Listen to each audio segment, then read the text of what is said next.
Kasikin, isa pong mapagpalang araw po sa inyong lahat. Merry Christmas po and advance Happy New Year mga kasiken. Welcome na po ulit sa ating vlog. And of course, ito ang Oriental Breeder ng North Cebu, Ken Montesilio po. So, first and foremost mga kasiken, sobrang pasensya po talaga sa mga comments po na hindi natin na-replyan. At lalong-lalo na po sa mga nag-PM sa atin, nag-message sa atin kung magkano nga po yung trio. Sapagkat the day po yung pinost natin is meron talagang agad bumayad sa atin.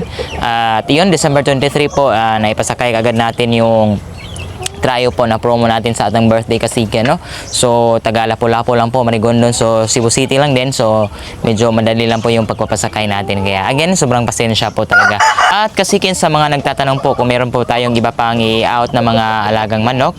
Unfortunately, kasiken, wala na po talaga sapagkat yung trio na yun po yung kahuli-hulihan po naming out sa 2025. In the coming year po, 2026, so magkaroon ako ng isang main goal po, yung pagpaparami sapagkat na-miss ko po talaga sobra yung marami pong kumakain sa ating paligid, no? Kaya again, yung main goal natin is magpaparami tayo, and then good thing lang po kasiken sapagkat sobrang ganda po ng biyaya natin sa Paskong ito. Ipapakita ko sa inyo mamaya mga kasiken, no? So nasa 4 PM pa, but again, it's still very early po kasi minsan nagpapakain ako sa alagang manok dahil wala na pong pasok. Nasa around 4:30 to 5 PM. So magpapakain ako ng maaga kasiken kasi meron ako ipakikita sa inyo blessing po natin sa Christmas, no? Sobrang dami. Sa tingin ko by the next year, sobrang dami po nating papakainin po ng mga siso. Hopefully, mapisa po lahat po ng mga naglilimlim at mga nag-iitlog mga kasiken. Kaya again kasiken, samahan nyo muna ako saglit. Magpapatukan muna tayo sa atin pong mga alagang manok. Bali, yung patuka po natin mga kasiken, dahil Pasko po, meron tayong maraming sapal po na nahingi, kaya sobrang lambot po ng patukan natin. So 50% feeds, 50% sapal po, and then may bahaw. Ayan, so ito po yung ipapakain natin sa ating mga alagang manok. Kaya samahan nyo ako makasiken.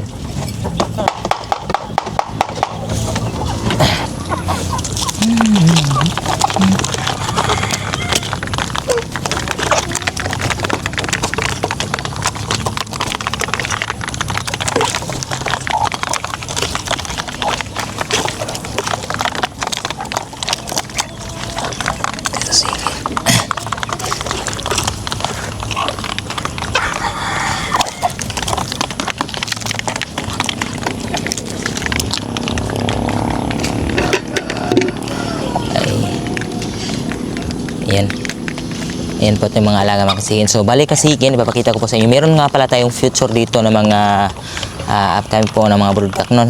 Nasa 3 months old po sila mga kasiken. Ayan. Ito po yung anak ni Bart, no? Ayan. At yan, meron din dalawang abuhin dito na mga stag. Ayan po kasiken. Blue legs po, no? Ayan. At yung isa, nandun umaligid, no? So, ayan pong tatlo mga kasiken. Sobrang gaganda, sobrang lalaki, sobrang tatangkad. So, gagawin natin silang future broodcock, no? Sa ating mga basilan. Ayan. So, kasiken, what's up? Maraming salamat sa pagsama po sa amin sa pagpapatuka, no? Bali, una po sa amin pong ipapakita po sa inyo. Tamang-tama kasiken sapagkat, ayun, kumain, bumaba po yung ating inahin. So, nandito po sa pugad na yan mga kasiken. Ayan, meron niyang 10 itlog. And at the end of the month po, so ngayong katapusan, ay mapipisa na po yung 10 itlog na yan mga kasiken. Hopefully, hindi tayo ma-scam mga kasiken, no? Sana may laman lang lahat para again, meron na tayong panibagong sisi o basilan po yan. At dito rin sa ibaba kasiken, ayan, inayos na rin natin yung pugad sapagkat dito may isa rin pong inahin na ng itlog na rin.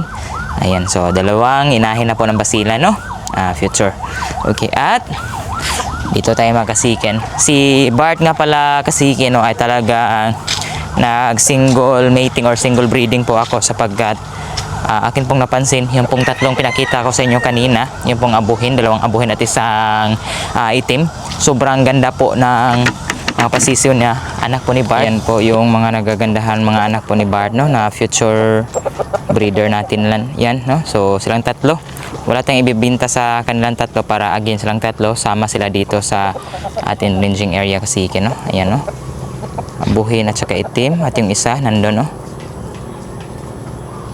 Ayan, sobrang gaganda talaga yung forma nila, yung hubog ng katawan nila kasiken, sobrang gaganda, sobrang ayos. Kaya sobrang tagal po nating naka-realize na maganda talaga yung pa-offspring po ni Bart. Kaya yun nga, nag-single breeding ako. Meron akong pinaris kay Bart, no? Yun pong atin pong old stock na basilan rin, yung purebred natin, no, na basilan na inahin. Spangled siya. Siya yung pinaris natin kay Bart. At nandito, kasiken, papakita ko po sa inyo. Sa kasalukuyan, meron na silang lamang itlog dyan sa pugad na yan. Ayan, nandyan. So, tingnan natin ang mga lapitan. Ito, ang pinaris po natin kay Bart, no. Ayan po ang ating semi-spangled po na inahin na basilan. At ayun, dito lang po tayo sapagkat si Bart po ay talagang napakamaldito nito. So, i-zoom lang natin. Ayan, meron na po silang limang itlog dyan, kasiken, no. So, after po ni Bart, dito sa ating spangled, hindi po natin siya papahingahin sapagkat meron din po tayong isang inahin. Kung nakapanood kayo ng vlog namin, meron akong inahin na nabili, no. So, yun pong Shamu basilan inahin. Talagang nagpapakasta na rin. Kaya ating isunod, no, ipaparis kay Bart. Ayan. Okay. So, pangatlo na po yung basilan na yan, mga kasiken, no. Ayan. Meron tayong mga marami talagang hintayin po ng mga pasisyo. Higit sa lahat, kasiken, meron na po tayo ditong isang Shamu na naglimlim. Ito po yung kapatid po ni Matthews, kung natatandaan nyo. Yung pong ating kanawayon. So, ang ipinaris natin sa kanya yung kanyang pong ama na si Orpheus. Ayan. So, naglimlim na po siya, kasiken, no. Ayan. Sa January po, mapipisa po yan, January 10 or 11. So, i-update lang po namin kayo kung ma-hatch na po yung mga itlog niya. And hopefully, hindi tayo ma-scam, no? Sana mapisa talaga, mga kasiken. Supposedly, meron niyang siyam na itlog. But, yun, meron mga bakas dyan ng mga itlog dyan sa ibaba. Kinain niya yung tatlo. Kasi hindi pa natin naayos yung pugad. But, ayun, 6 na lang po yung itlog. And then, kasalukuyan din, meron tayong on-breed dito. Si Perseus po, ang ating authentic Jutaku Demeter. Ayan, na pongkan po, ayan. No, sobrang ganda po ng kulay. Ang pinaris natin si Hanabi kasiken. Yun pong ating authentic po na dumpo, no. So, Jutaku at saka dumpo yung pinaris natin. Siya po yung pinaris natin, mga kasiken, sapagkat sobrang ganda po ng mga pasisyo nito. Ang tindig sobrang gaganda. Ayan, authentic Jutaku po yan. Okay. At kapares, yun po yung dumpo. Sa tingin ko ay sobrang lapit na po talaga niyang mag-itlog, kaya ayusin po natin yung pugad dyan. So, the next vlog natin kasiken ay i-feature natin kung paano tayo gumawa ng pugad, no. Meron tayong dalawang tradition po ng traditional way po of making pugad para po sa mga alaga. Ipapakita ko yun both kasiken para kahit paano is malaman nyo rin kung paano gawin po yung mga pugad nila. At syempre kasiken, dito tayo sa highlight po ng ating vlog sa araw na ito. Siguro nakita nyo na rin po itong ating pong mga blues breeders, no. Ayan, nandito po sila kasiken. Okay, bibigyan muna natin sila ng patoka para kumain sila. Ayan. Ayan po ang ating mga blues na breeders, no. Sila pong tatlo, itong itim at saka yung dalawang blues. Sila po yung kauna-unahan pong offspring ni Bart kasiken. At hindi ko lubos akalain na sobrang ganda pala talaga ng mga offspring ni Bart, no. Ayan, closer look po. Ayan po sila. Okay, at hindi lang yan kasiken. The other day po nagsimula na po silang mangitlog. So yung itlog nila is dito lang sa lupa. Diyan lang. But ayan, nilagay ko dito. And then kaninang umaga, may nangitlog kasiken, no. Ayan. So far, sa tingin ko ay 4 sana na itlog. Merong bakas dito at basa. So merong nabasag. Kaya kailangan din natin lagyan ng pugad dito kasiken sapagkat hindi lang isa o dalawa, kundi sa tingin ko silang 3 po yung nangitlog. Ayan, ito na po yung 3 itlog. Siguro ay i-safety natin to kasiken, kukunin natin para hindi po mabasag sapagkat may mga laman po ito, no. And then yung size po is talagang medium sizes po yung mga itlog nila, mga lalaki. So it simply suggests kasiken na maganda po yung magiging sisiw nito, no, malaki. And then iwan ko lang kasiken, it's my first time, no, merong nakasali dito na sobrang liit na itlog ng basilan, no. Oh, ayan, parang julin lang, parang marble. Ayan. Kapag ganito po yung itlog kasiken, sabi nila itlog daw po ito ng tandang, but I don't know kung sa tandang nga ba talaga. At hindi ko rin alam kung mapisa ito, but subukan lang natin palimliman, no. Ayan po. Okay. Ayan. At higit sa lahat kasiken, nandito po yung atin pong mga coming 2 months old po na mga pasisyo na again, winit feed na po natin, no. Ayan, out of 8 na piraso, 8 pa rin kasiken. Maganda rin nito kasiken, medyo marami po yung mga pullets compared po sa mga stag kasiken, no. So higit sa lahat kasiken, mayroon po tayong mga stag dito ng basilan na talagang manang-mana po sa ating streetcom, no. Sobrang saya natin kasiken. Ayan, ito po. Street comb po yan kasiken. Ayan.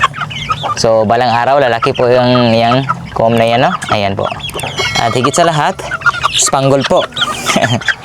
Yung kulay niya kasiken. Ayan, spangle po na tandang. Okay. Sobrang ganda po nito, no? Spangled. Meron tayong spangled basilan na tandang kasiken. Ayan. And then, hindi lang yan. Kasi dalawa po silang street comb dito. Hindi po yung isa. Sa tingin ko is spangled rin. Pero wala pang masyadong balahibo. Another street comb. Ayan, dalawang street comb po na mga stag, no? Future breeders po natin ito mga kasiken. At, ayan, ito po yung signature po ni Basilio, no? Mayroong balahibo po yung mga paa nila, no? Ayan. Oo. Sobrang ganda. So, tatlo po yung stag. Ito po yung pangatlong stag kasiken.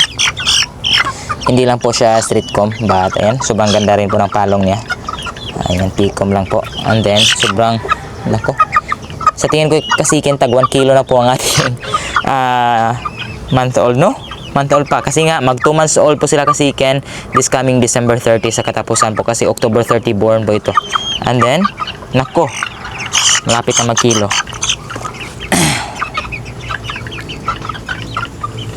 And then, isa po sa maganda po sa mga breeding natin ito kasiken, yung mga kulay po ng mga pullets. Kung nasyamo po ito, sobrang ganda talaga sapagkat parang Kanawayan Gold, no? Ayan, kasiken. But basilan po, no? Sobrang ganda. Mas maganda po ito kasiken. Meron na tayong ganitong kulay ng basilan. Ayan. But majority po sa kanila is mga itim talaga, no? Manang-mana po sa inahin. Ayan, ito po, sobrang itim.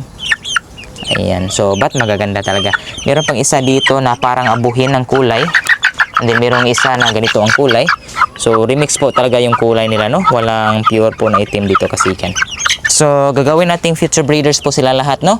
Yung mga pullets at saka yun pong mga stag. Kapag medyo malaki na po sila kasiken, pwede na silang i-range natin, no? Kung baga kaya na po nila yung ginaw sa labas, ilalagay na natin sila doon sa ating ranging area. So, hintayin lang natin na mag 3 months sila para again, pwede na po natin silang ilagay doon sa ating ranging area kasiken, no? Ayan. Meron din sana itong mga kasunod na month old na mga pasisyo. But ayun, mayroon ding bumili sa atin, no? Taga Bantayan Island. Kaya yung 4 na piraso is, ayun, napunta po sa kanya. So, yun lang po yung kaulariang pasisyo natin ng basilan. At kasiken, syempre hindi po nagtatapos yung ating vlog dyan sapagkat sinabay na po natin yung ating pong pag-breed po ng mga game fowl. Sa kasalukuyan, mayroon na tayong 3 mga game fowl pulit po na naglilimlim. Kasi nga, balik loob na po tayo sa game fowl, no? Sapagkat, ayun, medyo malakas rin po yung bintahan, yung market po ng mga game fowl dahil balik na po talaga yung sabong, no? Kaya ayun din aking napagtanto kasiken na isabay na lang natin kasi ayun, same lang po naman ang pagpapakain natin, no? So yun nga na-mention ko, sa tingin ko ay medyo marami yung pasisiw natin by the next year and hopefully maparami talaga natin. Bago natin puntahan yung mga game fowl pulit natin na naglimlim kasiken, ito po yung ating basilan na nabili, no? Yung Shamu basilan na nabili kasiken na talagang ready to breed na rin. Tapos po itong kumain kasiken. Tingnan nyo. Ayan, oh. Talagang nagpapakasta na po. So, hinihintay lang natin na matapos si Bart. Si Bart po yung ipaparis natin. At yung kanyang kasama is hindi pa. Pero sa tingin ko malapit na. Ayan. Yan po yung mga mukha po ng mix kasi, ano, Shamu mix po sa basilan. Ayan. Talagang madali lang po silang i-determine na mix po, hindi po pure. Sapagkat yun pong mukha nila, especially yung palong. Yung palong talaga, yung isa po sa mga palatandaan kung mix ba o hindi yung pong nakuha mo po na mga manok. Kaya dito na tayo para matapos na po natin ang vlog na to kasiken. Ayan. Okay, diretso na tayo dito. So, bumaba po ang ating abuhin na pulit. Sa tingin ko ay gutom po siya kasiken, gustong kumain. Ayan, bigyan natin ng patoka.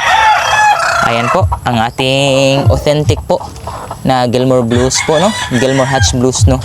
Na pulit. Ayan. So, pakainin natin para makita nyo kasiken.